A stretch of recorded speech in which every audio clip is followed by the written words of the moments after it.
Muito bem, pessoal. Vamos então dar prosseguimento à nossa aula sobre a Revolução Francesa. Na primeira parte, nós abordamos as causas estruturais e as causas conjunturais desse processo revolucionário. Agora, nessa nossa aula, iremos tratar das etapas da Revolução Francesa. Vamos então falar sobre as etapas da Revolução Francesa, que são variadas etapas com características singulares, que vão fazer os ideais de liberdade, igualdade e fraternidade, que são ideais iluministas. É interessante você internalizar o seguinte fato: o combustível teórico que levou à ocorrência da Revolução Francesa foi justamente os ideais iluministas, as ideias do iluminismo francês, aquelas ideias trabalhadas no século XVIII por filósofos como John Locke inglês, no século XVII, mas no século XVIII temos Voltaire, Montesquieu, o próprio Diderot, D'Alembert, Rousseau, entre tantos outros filósofos importantes. A teoria foi feita com o iluminismo, a prática vem com a Revolução Francesa, processo revolucionário de 1789 a 1799. Bem, a primeira etapa da Revolução Francesa é chamada de Assembleia Nacional e está compreendida entre 1789 e 1792. Essa fase é caracterizada por uma intensa atuação da burguesia nas cidades. A burguesia vai assumir o controle, vai tomar para si as rédeas da condução do processo revolucionário na França, se reunindo na Assembleia Nacional para a elaboração da primeira Constituição francesa. Constituição esta que, como já dissemos na aula anterior, visava limitar os poderes do rei Luís XVI. E no campo, no interior do país, tivemos o protagonismo da massa campesina. Os camponeses atuaram, tanto é que a primeira etapa, a primeira fase da Revolução Francesa, os primeiros meses, para dizer a verdade, entre julho e agosto de 1789, ocorreram invasões a castelos, a propriedades feudais e o assassinato de muitos nobres feudais no país. A burguesia, reunida na Assembleia Nacional, a burguesia, vamos recapitular, compunha o terceiro estado, junto com o restante da população. Só para a gente revisar: primeiro estado, clero; segundo estado, nobreza; terceiro estado, burguesia somada ao restante da população, camponeses, os trabalhadores urbanos, chamados de sans-culottes, porque eles usavam uma calça diferente da vestimenta usada pelos nobres. Os pobres, como não tinham condições financeiras de usar os trajes da nobreza, utilizavam-se então de calças mais largas. Daí o nome sans-culottes, que traduzindo-se para o português seria sem calções, numa referência às vestimentas usadas pela nobreza, que eram completamente diferentes. A nobreza usava aquela vestimenta com aquela calça mais colada, com aquele short por cima, justamente para se diferenciar do restante da população. Pois bem, na fase da Assembleia Nacional, temos medidas muito significativas tomadas. Entre elas, tivemos a abolição dos privilégios feudais. Clero e nobreza, aristocracia rural, passavam a pagar impostos. Veja só que medida interessante. O primeiro e o segundo estado, que eram estamentos privilegiados, isentos do pagamento de impostos, perderam essa regalia. A partir de agora, precisavam também pagar impostos na França.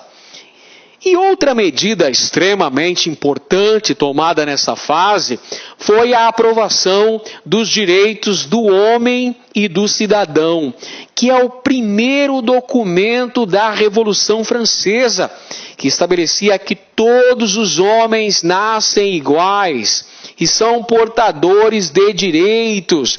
Eis aí a Declaração dos Direitos do Homem e do Cidadão, acabando com aqueles privilégios de nascença lá na França, acabando com os privilégios que eram exclusivos dos elementos do primeiro e do segundo estado no país.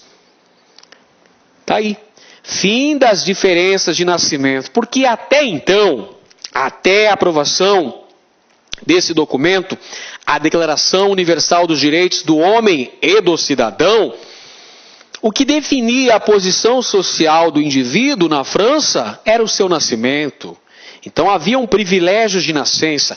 Com a aprovação desse primeiro documento da Revolução Francesa, acabaram-se os privilégios de nascenças. A diferença entre pessoas nobres e pessoas comuns.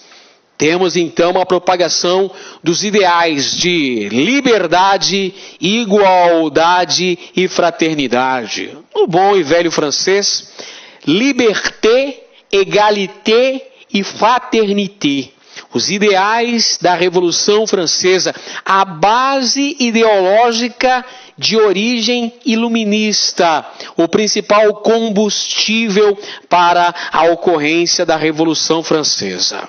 A seguir, ocorreu também o confisco das terras da nobreza feudal, o que por sua vez acabou promovendo uma saída em massa de muitos elementos da aristocracia rural, da nobreza rural da França. Muitos nobres, diante do avanço da Revolução, do controle assumido pelos elementos do terceiro estado, com destaque para a burguesia, adotando uma série de medidas, como por exemplo a Declaração dos Direitos do Homem e do Cidadão, e também o confisco das posses da nobreza agrária. Muitos nobres não esperaram para ver a situação e acabaram refugiando-se em países absolutistas. No caso aí, a Áustria e Prússia também. Tivemos então uma emigração dos nobres.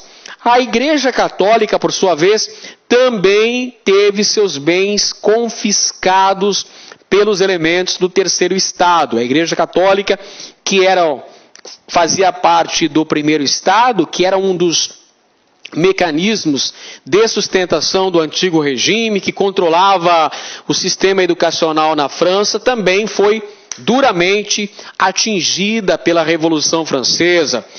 O terceiro estado acabou confiscando o patrimônio material da Igreja Católica, confiscando as terras, os bens da Igreja Católica. O objetivo era conseguir lastreamento para os assignats, que eram a nova moeda da França. Por falar ainda em Igreja Católica Apostólica Romana, que tinha uma grande projeção na França monárquica, na França absolutista, ocorreu também nessa fase da Assembleia Nacional a aprovação da Constituição Civil do Clero. O que significa isso?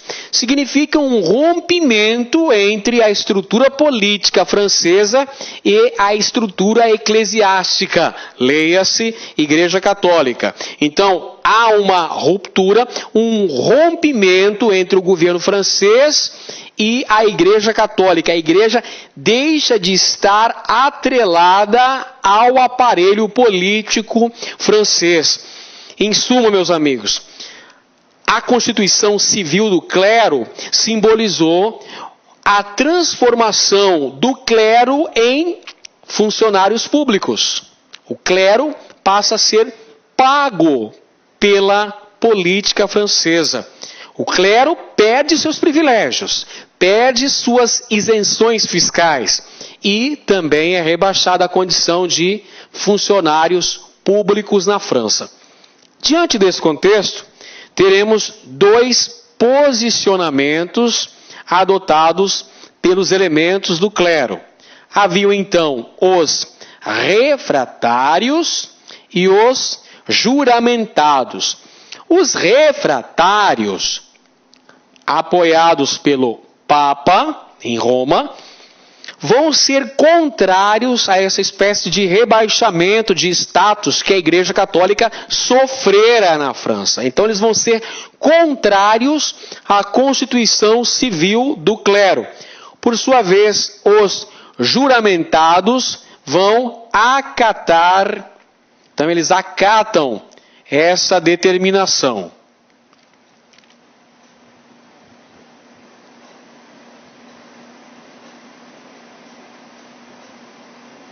Dois posicionamentos, portanto, refratários contrários à Constituição Civil do clero, juramentados aqueles que aceitaram essa perda de privilégios por parte dos elementos do clero francês.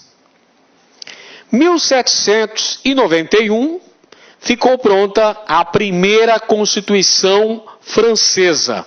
Anote aí em seu caderno as principais características deste documento legal que visava limitar os poderes do rei Luís XVI. A primeira Constituição francesa estabeleceu monarquia constitucional, ou seja, a Constituição estaria acima do poder exercido pelo rei.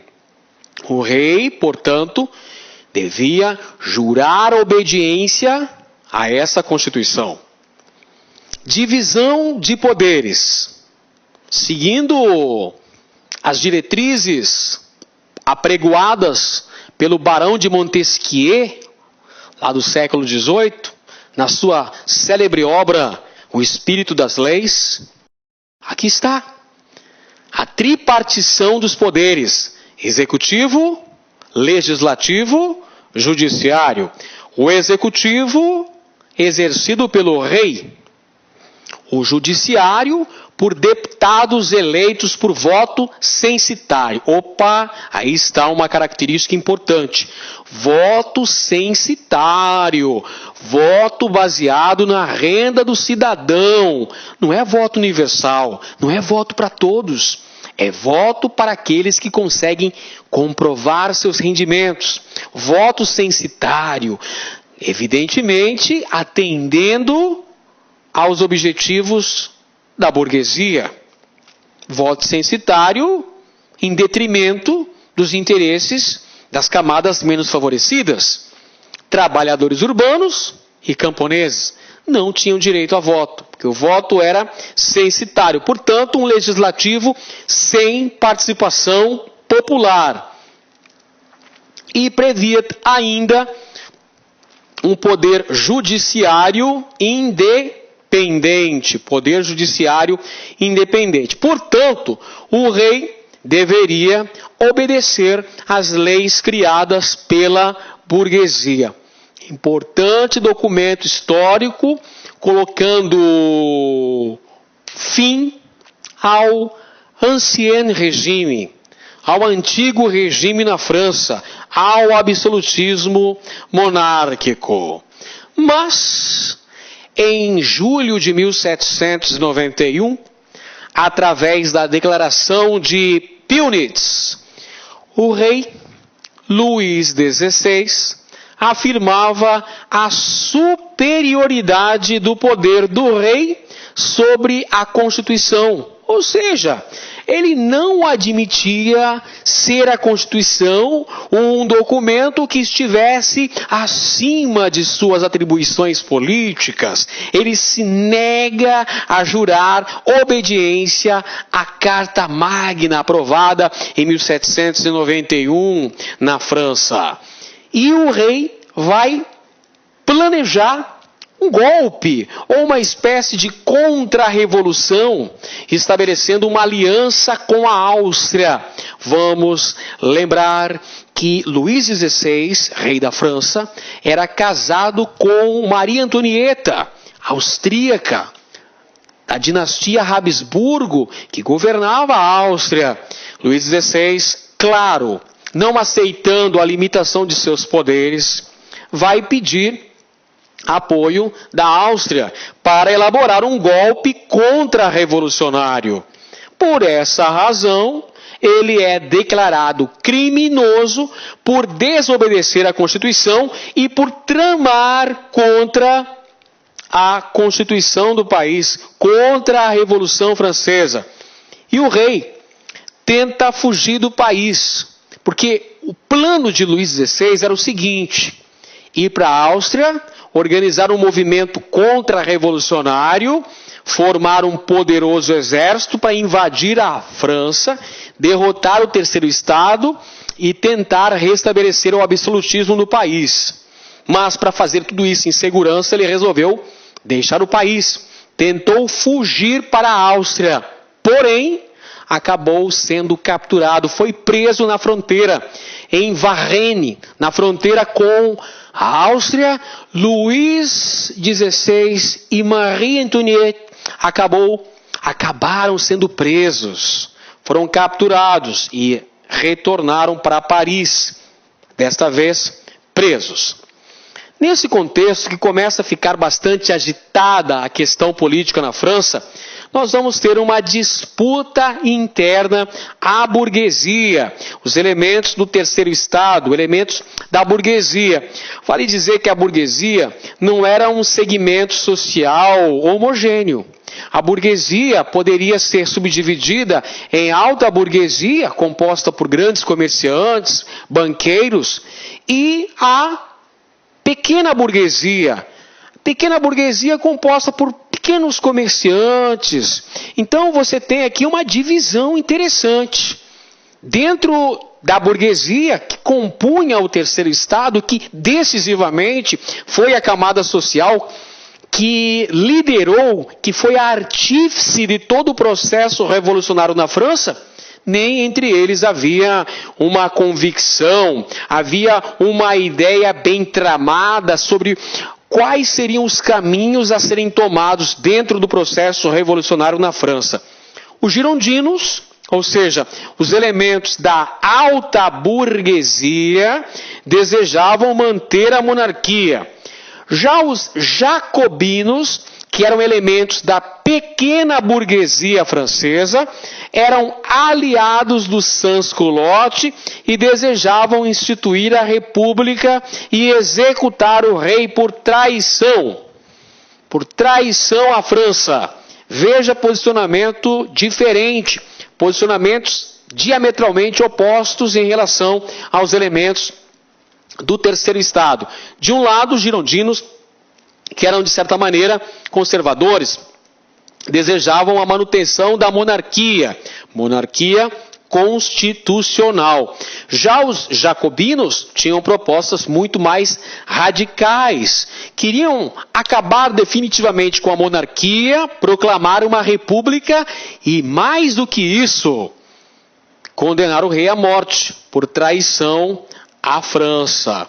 Os jacobinos acabam declarando a pátria em perigo. Por que a pátria estaria em perigo? Porque, olha só, evidentemente que a França seria ameaçada por países vizinhos. Claro que os países da Europa Ocidental, que eram governados de maneira absolutista, que tinham países que exemplificavam o antigo regime, a exemplo da Áustria, da Prússia, por exemplo, não desejavam que os ideais da Revolução Francesa ultrapassassem suas fronteiras e influenciassem movimentos revolucionários semelhantes em seus países. É claro que haveria uma reação desses países ao processo revolucionário francês. E a própria Inglaterra também não iria deixar que esse processo fosse vitorioso, pois este era um processo conduzido pela burguesia. Portanto, uma revolução burguesa. E essa revolução burguesa, meus amigos, poderia contribuir para uma afirmação econômica da França no cenário europeu. Por isso que os jacobinos afirmaram: a pátria está em perigo.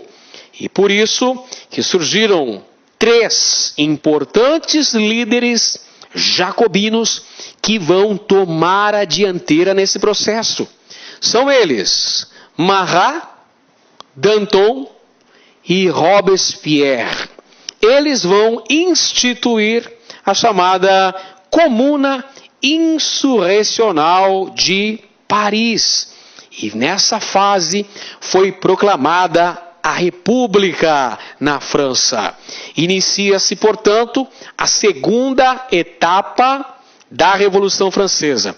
Nós já acabamos de ver a primeira etapa, chamada de monarquia constitucional ou Assembleia Constitucional, que votou uma Constituição para a França, limitou os poderes do rei, aprovou a Declaração dos Direitos do Homem e do Cidadão, acabou com os privilégios do primeiro e do segundo Estado, aprovou também a Constituição Civil do Clero. Agora começa a etapa mais radical da Revolução Francesa. Os jacobinos vão assumir o controle da Revolução, sob a liderança de Marat, Danton e Robespierre, vão acabar com a monarquia, proclamar a República, a primeira República Francesa. Inicia-se, portanto, a segunda etapa da Revolução, chamada de Convenção Nacional. Ela vai de 1792 até 1795. Nessa fase, setembro de 1792, ocorre um racha, uma cisão, uma divisão no seio da burguesia, em direita e esquerda. A burguesia vai se fragmentar, vai se dividir. Vamos ter uma cisão. Direita, ou seja, girondinos conservadores. Esquerda, ou seja, jacobinos radicais. Por que direita e esquerda? É a posição que esses elementos, esses deputados assumiam nas reuniões. Sentavam-se à direita os elementos girondinos, sentavam-se à esquerda os elementos jacobinos. Daí o posicionamento direita e esquerda. E havia também o centro, que eram aqueles deputados sem um posicionamento definido. Ora votavam com os girondinos, ou seja, com a direita, ora votavam com os jacobinos, ou seja, com a esquerda, de acordo com a situação, de acordo com os dividendos políticos que o centro pudesse usufruir. Junho de 1793, os jacobinos tomam o poder de forma definitiva e dão início à fase da Convenção Montanhesa. Os jacobinos também eram chamados de montanheses. 1793 até 1794. Em 21 de janeiro de 1793, aconteceu a célebre execução do rei da França, Luís XVI. Ele acabou sendo guilhotinado pelos revolucionários radicais da Revolução Francesa. O rei estava preso. A família real era cativa. Havia-se uma grande dúvida: o que fazer com a família real? O que fazer com o rei Luís XVI? Um rei que foi acusado de traição aos franceses, um rei que tramou uma invasão do seu próprio país, que fez uma aliança com um país estrangeiro, no caso a Áustria, para facilitar uma invasão militar da França e recolocá-lo com poder absoluto nas mãos. De um lado estavam os girondinos, mais conservadores, Os girondinos queriam que o rei fosse exilado, que o rei fosse mandado para fora da França, apenas isso. Já os jacobinos radicais acreditavam que a única maneira de se punir de maneira exemplar, de forma exemplar, seria condenando o rei à morte. Havia o receio de que uma condenação brutal de um rei pudesse gerar muita animosidade nas potências estrangeiras, nas outras nações europeias, que pudessem atacar a França em represália a esse fato. Mas o voto dos jacobinos, a posição assumida pelos montanheses, os jacobinos, acabou sendo voto vitorioso. E o rei foi condenado à morte na guilhotina. Foi guilhotinado, foi julgado, condenado à morte na guilhotina. O mesmo aconteceu com a sua esposa, a rainha Maria Antonieta. A execução do rei Luís XVI acabou gerando muita insatisfação por parte das potências absolutistas, que vão organizar coligações militares para invadir a França. No próprio território francês, tivemos em determinadas regiões movimentos realistas, movimentos que visavam restabelecer a monarquia na França, como por exemplo na região da Vendéia, uma região do interior da França com uma grande influência do clero, onde ocorreu uma revolta dos realistas, ou seja, aqueles que visavam restabelecer a monarquia na França, contra os republicanos. E como eu disse para vocês, a morte, a execução do rei da França, Luís XVI, na guilhotina, não foi um fato que passou incólume. Gerou reação. Toda ação provoca uma reação. Isso é uma lei da física. E aqui na França não foi diferente.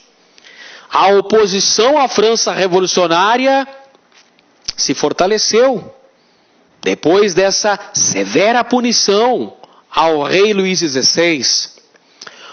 Podemos nos questionar quais seriam os objetivos das potências europeias em combater a Revolução Francesa. Ora, eu digo para vocês que esses reis absolutistas temiam que essas ideias revolucionárias iluministas se propagassem para além das fronteiras da França e chegassem a seus países, ameaçando a sobrevivência do antigo regime nos mesmos. Esse era o posicionamento assumido pela maioria dos países absolutistas. Já a Inglaterra, por sua vez, temia que a Revolução Francesa, em sendo vitoriosa, contribuiria para o soerguimento de um Estado burguês na França.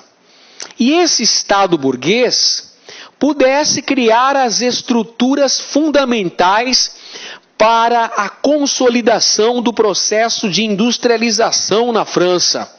Perceba, a França pré-revolucionária era essencialmente agrária, um país que dependia de sua produção agrícola.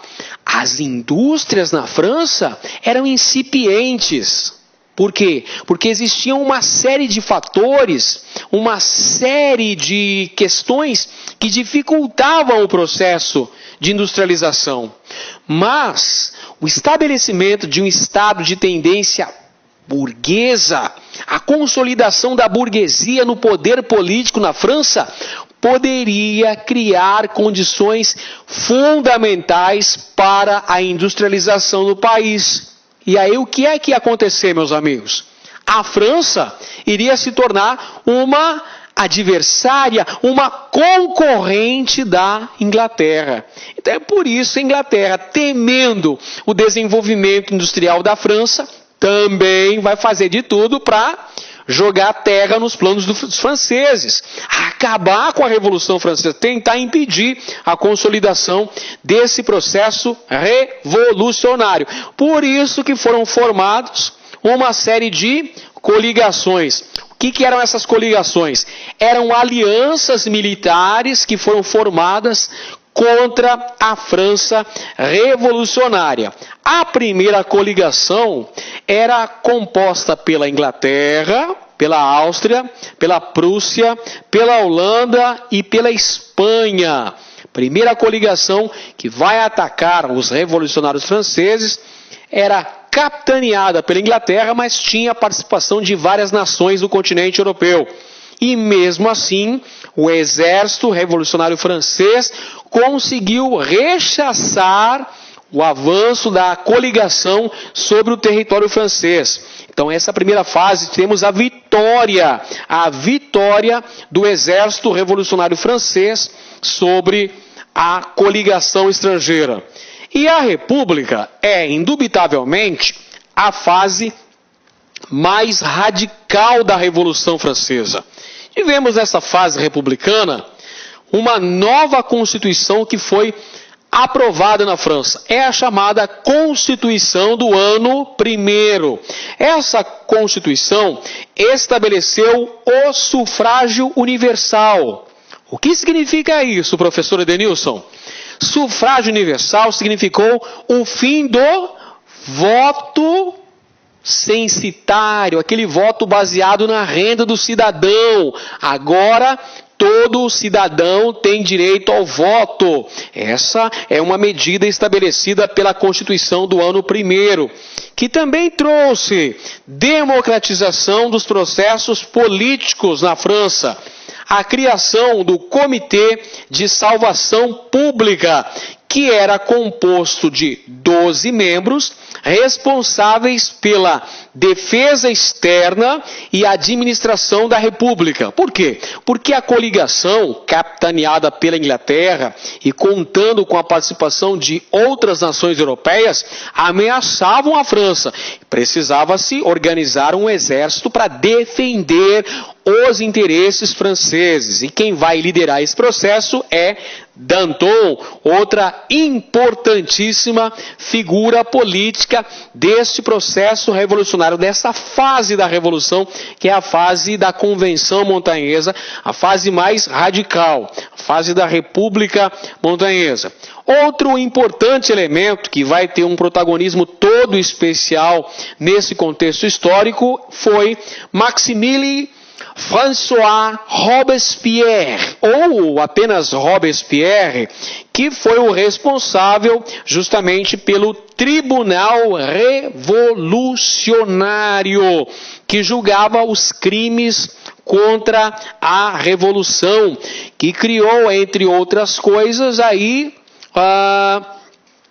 uma severa punição para todos aqueles que fossem considerados inimigos da causa republicana. E aí, meus amigos, o que aconteceu na França foi um verdadeiro banho de sangue. Milhares de pessoas foram conduzidas à guilhotina e mortas por ordem de Robespierre, que existia esse Comitê de Segurança Nacional que era responsável justamente por acabar com os focos internos de oposição ao processo da Revolução Francesa. E aí criou-se esse tribunal revolucionário sob o comando de Robespierre, que acabou arrolando uma série, milhares de pessoas tiveram inquéritos acusados de traição à causa da Revolução e muitos deles foram condenados à morte na guilhotina. Muito bem, pessoal. Em julho de 1794, uma das principais cabeças dos jacobinos acabou sendo assassinada. Foi Marat. Marat era um dos principais líderes jacobinos e foi morto em sua banheira pela girondina Charlotte de Corday. Isso fez com que os jacobinos acabassem tomando uma série de medidas de represália. o que gerou uma verdadeira onda de execuções contra os opositores da Revolução, dando início a um período denominado de Período do Terror. É a fase das execuções comandadas por Maximilien Robespierre. É uma fase extremamente violenta, um verdadeiro banho de sangue na França. Milhares de pessoas foram condenadas à morte na guilhotina. Inclusive até alguns elementos dos próprios jacobinos. Danton, por exemplo, que foi um líder jacobino, também fora condenado à morte na guilhotina. Ocorreu nessa fase a suspensão da Constituição e dos direitos garantidos aos cidadãos. É uma fase extremamente ditatorial, uma fase, meus queridos, chamada de período do terror. E aí nessa etapa da Revolução Francesa, a falta dos recursos dos jacobinos para resolver a crise econômica fez com que Robespierre adotasse a chamada Lei do Máximo, que constituiu no tabelamento de preços no país. A França, mergulhada numa crise econômica, tendo que combater as ameaças externas, a coligação, tendo que lidar também com os focos internos de oposição, Robespierre não teve alternativa, resolveu adotar a lei do máximo, tabelando o preço dos produtos com o objetivo de garantir o abastecimento interno. Nessa fase também, nós temos uma disputa entre os elementos do clero, o catolicismo, contra o racionalismo. Uma questão muito interessante, uma disputa entre o clericalismo e o racionalismo revolucionário. Há uma ruptura definitiva com a Igreja Católica. Os jacobinos eram anticlericais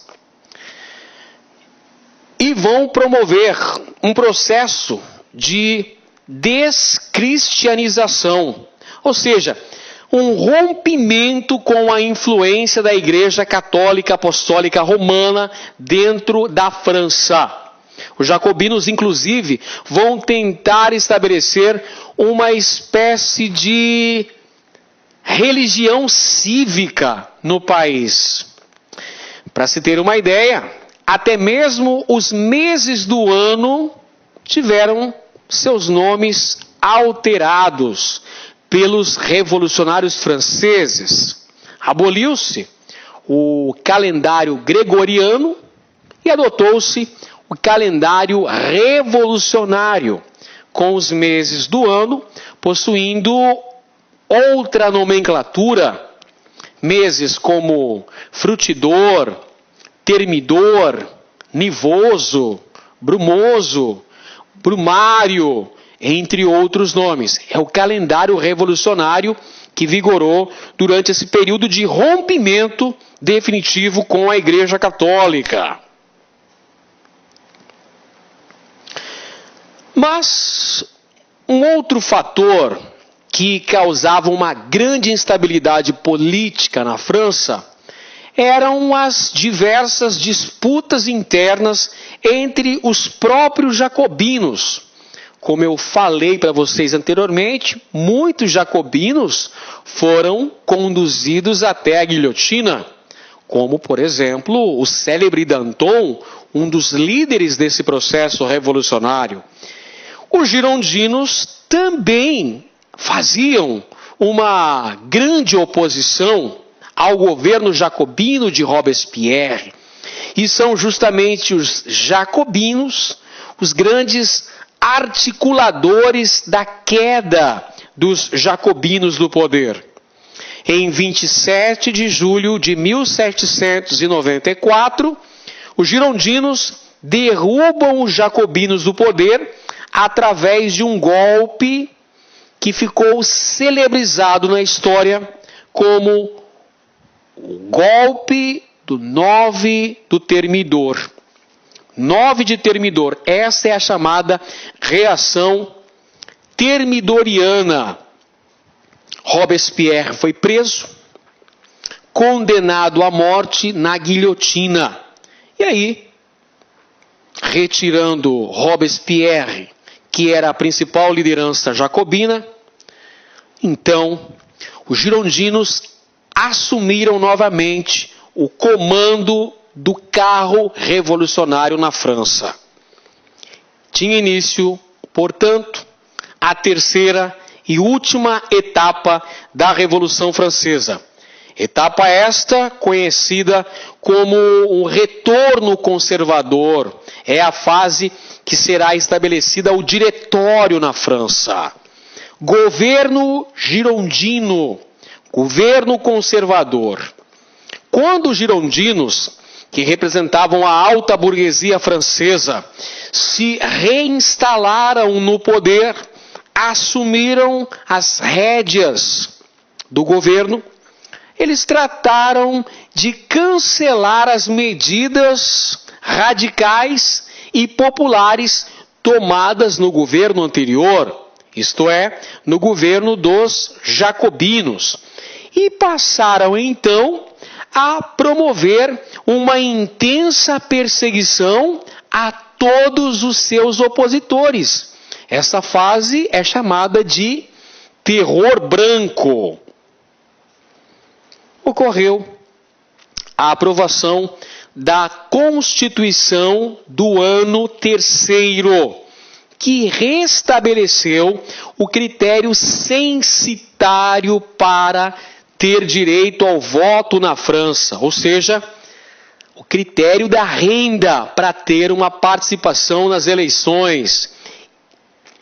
E também o controle dos 3 poderes por um, ou seja, o poder executivo assumir o controle dos demais poderes na França. Esse poder executivo seria composto por um diretório. E esse diretório, por sua vez, meus amigos, seria composto por 5 elementos. 5 elementos que representavam, evidentemente, o grupo que estava no poder. E que grupo estava no poder? Os girondinos, os representantes da alta burguesia francesa. Dessa época, a fase do diretório, ocorrem vitórias sobre os levantes realistas que apoiavam a volta dos Bourbons ao trono. E também vitórias sobre revoltas populares, como por exemplo a revolta liderada por Graco Babeuf, a chamada Conjura dos Iguais, que defendiam os direitos das camadas menos favorecidas, principalmente dos camponeses na França. Ocorreu também nessa fase do diretório, em que o governo era exercido por 5 membros girondinos, a vitória sobre a segunda coligação. A segunda coligação era formada pela Espanha, Holanda, Prússia e Itália. É nesse contexto histórico que emerge uma figura política que terá uma participação importantíssima a partir de então.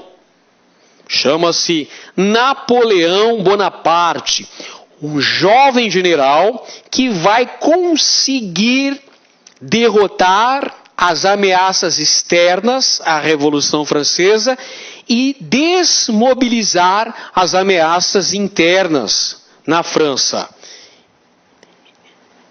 9 de novembro de 1799 é a data em que ocorrera um golpe de Estado que vai terminar com a onda revolucionária na França. Esse golpe ficou celebrizado na história universal com o nome de Golpe do 18 Brumário.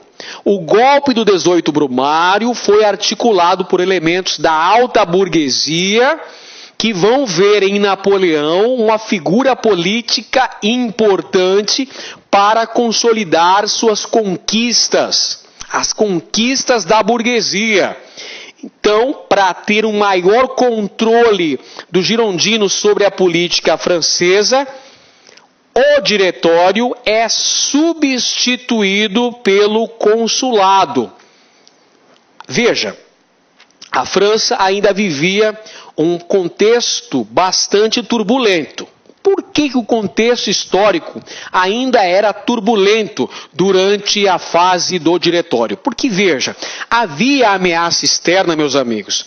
A coligação de países inimigos da França que ainda ameaçavam invadir o país.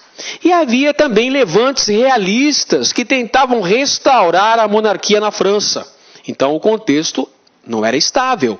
O contexto era marcado por uma grande instabilidade política.